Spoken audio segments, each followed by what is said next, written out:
வாழ்க நலத்துடன். இன்னைக்கு காலையில பார்த்தீங்கன்னா 2 தோசை, அதுக்கப்புறம் முட்டைக்கோஸ் பொரியலுங்க. நல்லா தேங்காய் எல்லாம் போட்ட பொரியலுங்க.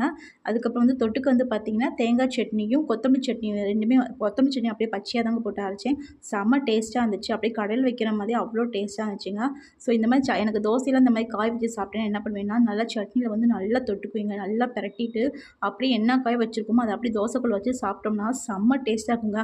எனக்கு மோஸ்ட்லி ஸ்டஃப்டு ஸ்டஃப்டு தோசை உள்ளுக்க ஸ்டஃப் பண்ணுறத விட இந்த மாரி தனியா காய வச்சு அதை உள்ளுக்க வச்சு ஒவ்வொரு வாய்க்கும் நம்ம சாப்பிட்றப்போ வந்து அவ்வளோ டேஸ்ட்டாக இருக்குங்க. நீங்களும் இதை ட்ரை பண்ணி பாருங்க. மதியானத்துக்கு பார்த்தீங்கன்னா பருப்பு சோறு தாங்க. என்னடா இவ்வளோ சோறு இருக்குன்னு பார்க்காதீங்க. கொஞ்சம் வந்து என் பசங்களுக்கும் சேர்த்து தாங்க நான் போட்டேன். ஏன்னா சாப்பிட்றப்ப கண்டிப்பாக பசங்க வந்து கேட்பாங்க. ஸோ பருப்பு சோறு, உருளைக்கிழங்கு, ரசம் தாங்க மத்தியானத்துக்கு. இன்னைக்கான விடுகதை என்னன்னு பார்த்தீங்கன்னா, முன்னும் பின்னும் செல்வான் ஒற்றை காலில் நிற்பான் அவன் யார்? கண்டிப்பாக தெரிஞ்ச கமெண்ட் பாக்ஸ்ல சொல்லுங்க. ஈவினிங் போல வந்து ஆப்பிளும் அதுக்கப்புறம் வந்து பிளம்ஸ் தாங்க எடுத்துக்கிட்டேன். இதான் நான் இன்னைக்கு சாப்பிட்டது. நீங்க என்ன சாப்பிட்டீங்க? கண்டிப்பாக கமெண்ட் பாக்ஸ்ல சொல்லுங்க. புது வீடியோ பிடிச்சிருந்துச்சு வீடியோ லைக், ஷேர், சப்ஸ்கிரைப் மறக்காம பண்ணிருங்க. வாழ்க வளத்துடன்.